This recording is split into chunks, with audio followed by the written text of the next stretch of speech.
Welcome back, YouTube. My name's Devon, and what I do is I help people in entry-level sales and direct marketing positions earn six figures. This playlist is called Get Your Notebook, all right? And just as a PSA, friendly reminder, make sure you got a big notebook. We don't want little results, so we can't be using little notebooks and taking little notes. We gotta take all the notes, all right? So we're gonna learn today what I mentioned previously in the other video is the secret sauce. We're going to do a deep dive into smile, eye contact, and enthusiasm, all right? But let's first start with what are those three things even doing, all right? So let's start there, and then we'll kind of work our way down and learn some other techniques that we can use to increase our chances of closing the deal, all right? So first, let's think, what is a person going to stop? Why are they going to stop and talk to you, right? They got to like you first, right? So you got to build some kind of likability. So that's kind of like our main starting point. And then after they like you, you're going to want to establish trust.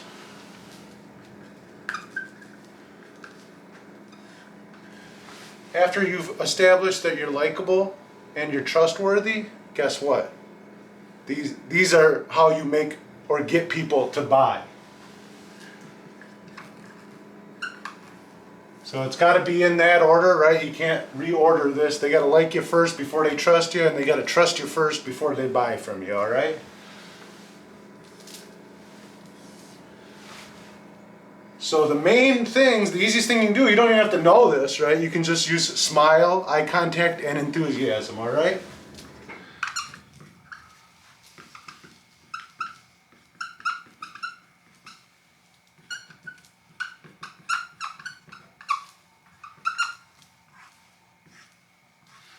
These are the main ones. These are the big ones, right? What happens when you smile? They smile, right? Law of the jungle, right? You smile, they smile. Eye contact. What's happening with eye contact? How do you build trust with eye contact, right? When you have good eye contact, it lets the other person know you're certain that you know what you're talking about, right? Also, it only takes about 7 to 12 seconds to really establish and start building that trust. And then enthusiasm sells, right? Think of the infomercials. Think of the OxyClean guy, right? Rest in peace, OxyClean guy. But think of ShamWow guy, right? Is he still kicking around or what? But they're enthusiastic, right? How do they get you to buy a freaking cloth at 4 in the morning, right? They're jacked, right? They're enthusiastic about it. Because what happens when you're enthusiastic about something is the customer starts gradually coming over to your side and being enthusiastic with you, right?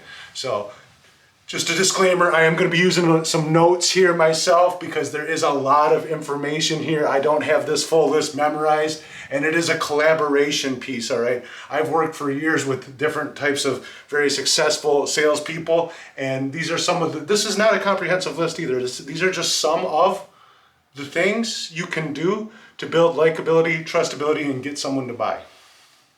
Also, a lot of these have some crossover, all right?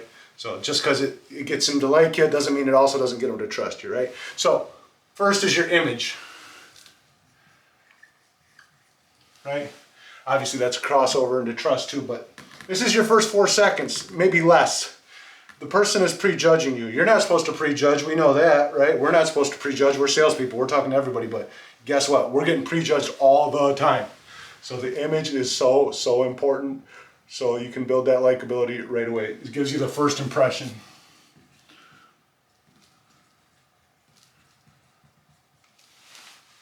How many times does it take? How many times do you get to make a first impression, right? Body language.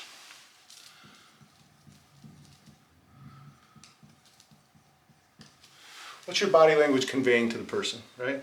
Are you hunched over on your cell phone? Or are you spread wide open, airplane mode I call it, right? And you're wide open, you're open to talk to them, right? What is your body language really conveying to them? Positivity, right? People are attracted to positivity. Why? Because it's pretty rare out there, right? The whole world's a bunch of negativity all the time. So when someone's really vibrantly positive or enthusiastic like that, people are just kind of like drawn to that, right? You're warm, you're helpful,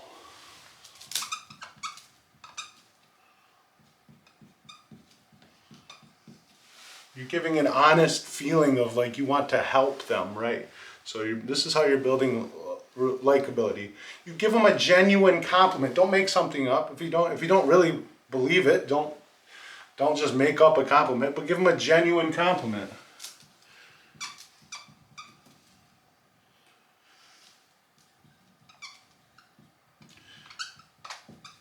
We'll just leave that up there too, because being genuine is part of being likable, right? Talk something besides your product or service, right? We call it talking baseball or just building rapport, but like you got to be able to be easygoing and build rapport quickly.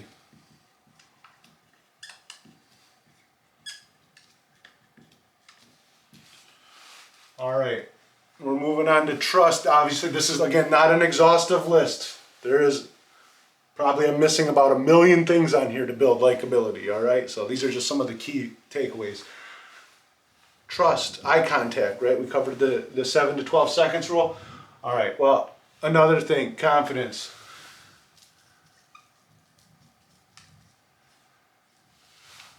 Are you going to trust someone who's not confident, right?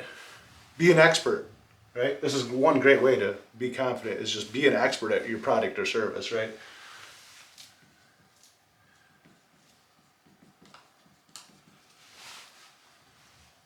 We're going to go back and, again, cross over. This isn't the only thing that crosses over here, but this is, I'm going to write this down for each column here. Body language.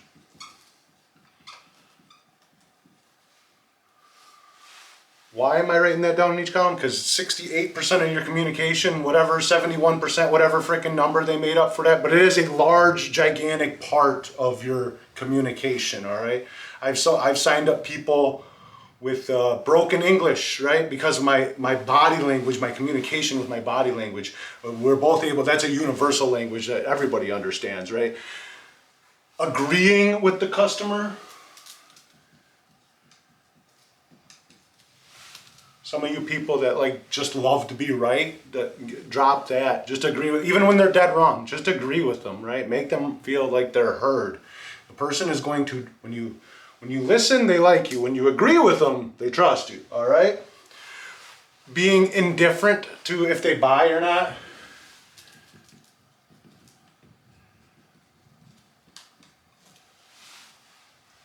That just means you don't care, right? We covered that before. Being indifferent totally. Understand their needs.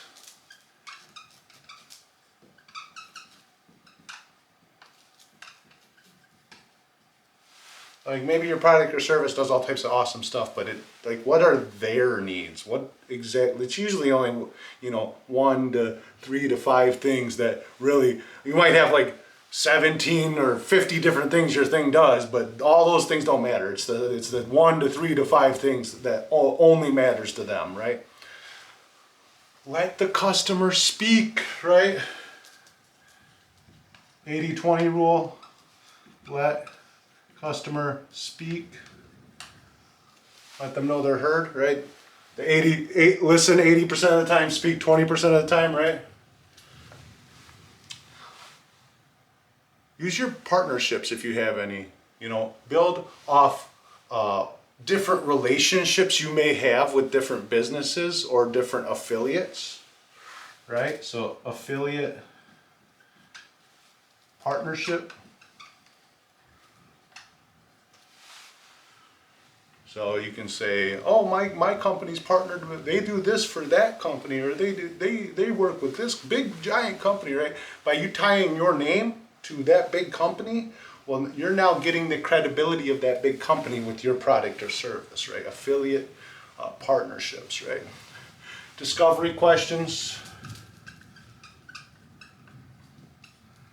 Again, we're figuring out what matters to them, what is the thing that means or is meaningful to the customer, this customer specifically. What's good for this one might not be good for the next one, right? Using silence instead of which I've probably already failed in this video. 13 years been working on not saying but we're still working on it, right? Use silence instead of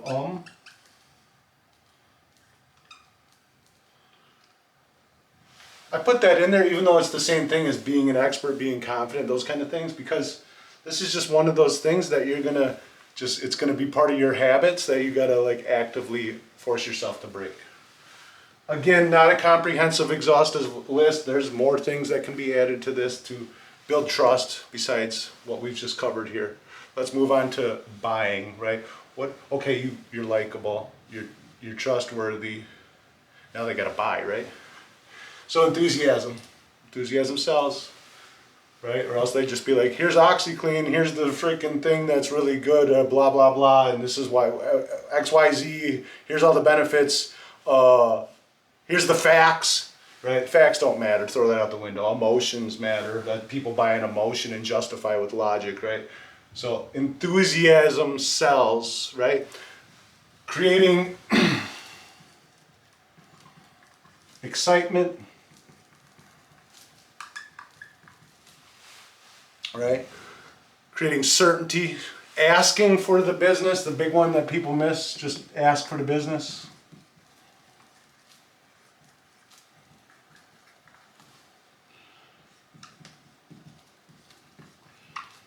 Create certainty. I don't know, did I spell it right? Probably not, I don't know. Pain points, hot spots, right? We've already established these in the discovery phase, right? So what are the pain points?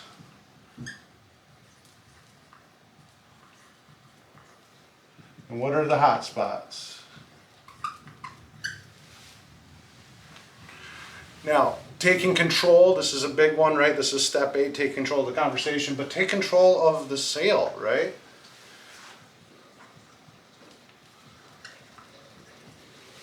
The customer, of course, they're going to be going all over, and they're going to be wanting to talk about this and that and this, because you're such a great salesperson, you're really likable, you're really trustable, so they're going to want to just open up to you and tell you their life story, which is great. Use that, but like, come back down, get back on the tracks, right, and take control of this conversation. Get back to, pull the clipboard out or whatever you need to do, right? Now, another big key point in selling or getting them to buy is you've saved your bullets, save incentives, right? So you can drip them out one at a time during your closing loop, right? We've already talked about that a little bit. Make the customer feel special.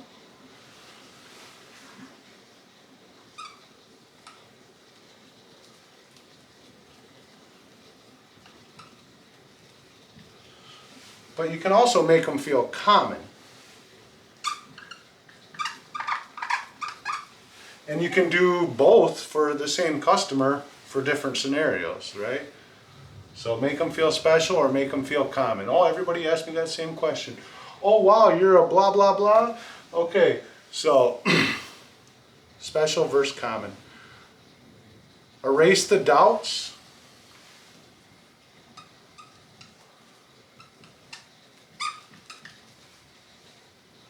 And then add, why should they? Right? Or the why should they's. I don't know how to say that. So erase the doubts and add the why should they's, right? So imagine like a seesaw. Everybody has a bunch of doubts that's saying, well, I can't do it right now, not right now, this isn't a good time.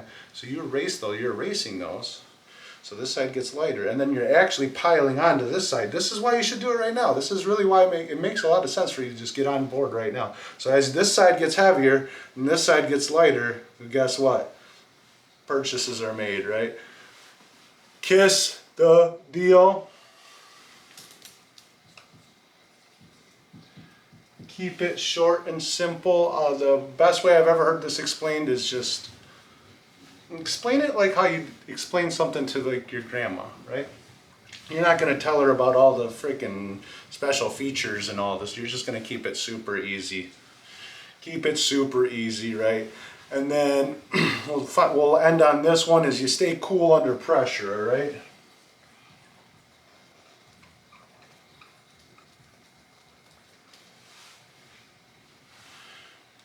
So you'll notice at the end of a sale, as the emotions are starting to run high, right? Because your excitement's going up there and the customer's getting real emotional, right? So You have to stay cool. You have to stay cool right here because you're the person who's in control. You're the one who's making the deal.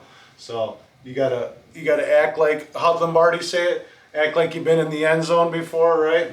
So we're gonna end right there. I appreciate your time today. YouTube, all you future six-figure and beyond earners, thank you for stopping by. And remember, success is just a bunch of little decisions put together.